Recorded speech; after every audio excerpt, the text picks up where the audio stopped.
ముందు second news. Visakha airport పనిచేస్తుందా, మూసేస్తారా? Bhogapuram airport ప్రారంభోత్సవానికి సిద్ధమవుతున్న వేళ సాగర తీరంలో రకరకాల ఊహాగానాలు చక్కెర్లు కొడుతున్నాయి. విపక్షాల నుంచే కాదు, కూటమి పార్టీల నేతల నుంచి కూడా రకరకాల వర్షన్స్ వినిపిస్తూ ఉండడం హాట్ టాపిక్ గా మారింది. భోగాపురం ఎయిర్పోర్ట్ ఓపెన్ అయినా విశాఖ ఎయిర్పోర్ట్ మాత్రం మూసేయొద్దని పదే పదే చెప్తున్నారు బీజేపీ ఎమ్మెల్యే విష్ణుకుమార్ రాజు. భోగాపురం, విశాఖలోనూ విమాన సర్వీసెస్ కొనసాగించాలని విజ్ఞప్తి చేశారు ఆయన. ఈ అంశంలో కేంద్ర మంత్రి రామ్మోహన్ జోక్యం చేసుకోవాల్సిందిగా కోరారు. విశాఖ ఎయిర్పోర్ట్ ను చార్టెడ్ ఫ్లైట్లకే వినియోగిస్తామనడం కరెక్ట్ కాదన్నారు విష్ణుకుమార్ రాజు.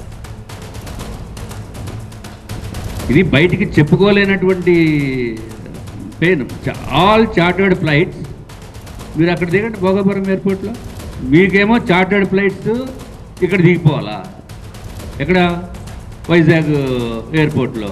నార్మల్ ప్యాసింజర్స్ భోగాపురం 2.5 గంటలు వెళ్ళి అక్కడి నుంచి ఫ్లైట్ ఎక్కాలా? ఏం న్యాయం అండి? మీకు డబ్బు ఉండొచ్చు, ఎమర్జెన్సీ ఉంటుంది, రేపొద్దుట ఏదైనా హెల్త్ ఎమర్జెన్సీ కబుక్కుని ఇక్కడి నుంచి ఏదో ఇక్కడ హెల్త్కి రిలేటెడ్ ఇష్యూస్ వలన ఎక్కడికో హైదరాబాదో లేకపోతే ఇంక వేరే ప్రదేశానికో వెళ్ళవలసిన పరిస్థితుల్లో 2.5 గంటలు వెళ్ళేటప్పటికి అయిపోతుంది. సో ఇవన్నీ కూడా ఆలోచించి డెసిషన్ తీసుకోవాలి. I'm not trying to criticize anyone. అందరూ కూడా మంచి పని చేయడం గురించే ఉన్నాము. భోగాపురం ఎయిర్పోర్ట్ రావడం సంతోషమే, కానీ సవాళ్లు ఉన్నాయంటున్నారు స్థానికులు. గత ఏడాది విశాఖ ఎయిర్పోర్ట్ నుంచి 30 లక్షల మంది జర్నీ చేశారు. కొత్త ఎయిర్పోర్ట్ అందుబాటులోకి వస్తే వీరంతా విశాఖ నుంచి భోగాపురంకు 50 నుంచి 60 కిలోమీటర్లు వెళ్లాల్సి ఉంటుంది. అలా వెళ్లాలంటే 2 గంటల సమయం ముందే బయలుదేరే వాళ్ళంతా, అది కూడా చెక్ ఇన్ సమయానికి. అక్కడ మళ్లీ మరో 2 గంటల సమయం పడుతుంది. సో వైజాగ్ ఎయిర్పోర్ట్ ను ఉంచితే బాగుంటుందన్న అభిప్రాయాన్ని వ్యక్తం చేస్తున్నారు స్థానికులు. ఇదే అంశానికి సంబంధించి మరిన్ని అప్డేట్స్ అందించడానికి మా సీనియర్ కరెస్పాండెంట్ కాజా అందుబాటులో ఉన్నారు. కాజా, ఒకవేళ భోగాపురం ఎయిర్పోర్ట్ ఓపెన్ అయితే విశాఖ ఎయిర్పోర్ట్ క్లోజ్ చేసేస్తారా? ఒకవేళ క్లోజ్ చేయకపోతే ఓన్లీ ప్రైవేట్ సర్వీసెస్ కి మాత్రమే వాడతారా దాన్ని? స్థానికుల వర్షన్ వింటూ ఉన్నాము, ఒక పక్క నేతల వర్షన్ కూడా వింటూ ఉన్నాం. ఏంటి అసలు ఏం జరుగుతుంది ఎయిర్పోర్ట్ విషయంలో?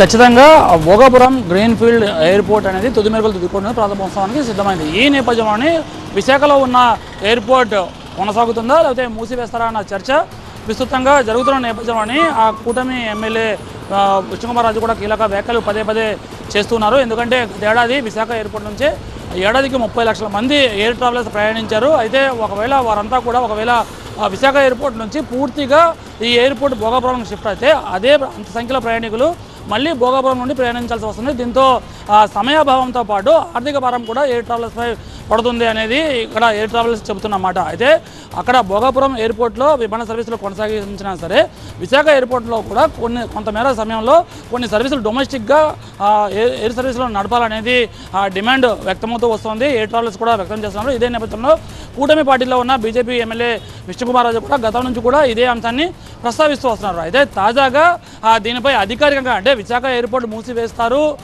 పౌర విమానయాన శాఖకు సంబంధించిన కార్యకలాపాలని మూసివేస్తారని అధికారిక ప్రకటన లేకున్నప్పటికీ ఇక్కడ జరుగుతున్న పరిణామాలు మరోవైపు భోగాపురం ఎయిర్పోర్ట్లో సాగుతున్న ఏర్పాట్లపై బీజేపీ ఎమ్మెల్యే విష్ణుకుమార్ రాజు తీవ్రంగానే అసహనం వ్యక్తం చేస్తున్నారు. ఎందుకంటే 10 ఏళ్ల పాటు ఆ జిఎంఆర్ సంస్థకు భోగాపురం ఎయిర్పోర్ట్ అనేది ఒక రాయితీలు కల్పించారు. దీంతోపాటు యూజర్ ఛార్జీలు కూడా ఏడాది పాటు వసూలు చేస్తారు. అయితే ఈ ఇంధన భారం కూడా ఉన్న నేపథ్యంలోనే అందరూ కూడా ఇంధనం ఆదా చేయాలి. ఎందుకంటే ఇరాన్లో, గల్ఫ్ దేశాల్లో ఈ యుద్ధ వాతావరణ నేపథ్యంలోని ఇంధన సంక్షేమ నేపథ్యంలోని ఒకవేళ ఇక్కడ నుంచి అంటే విశాఖ నుంచి దాదాపుగా 60 కిలోమీటర్ల మేర ప్రయాణిస్తే ఇంధన భారం కూడా జరుగుతుంది, ఇంధన ఖర్చు కూడా తీవ్రంగా అవుతుంది.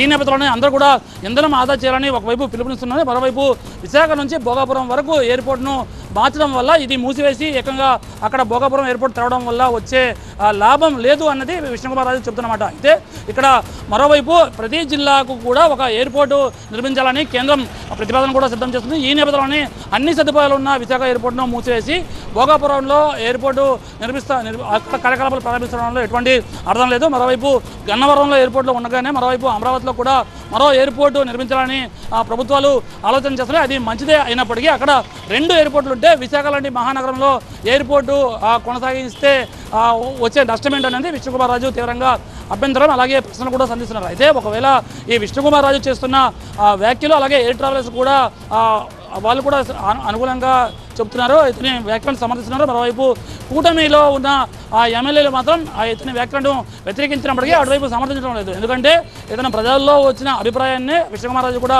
వ్యక్తం చేస్తున్నారు. అయితే దీనిపై కేంద్ర రాష్ట్ర ప్రభుత్వాలు ఎటువంటి నిర్ణయం తీసుకుంటుందో వేచి చూడాల్సి ఉంది. Right, thanks for the updates kaja.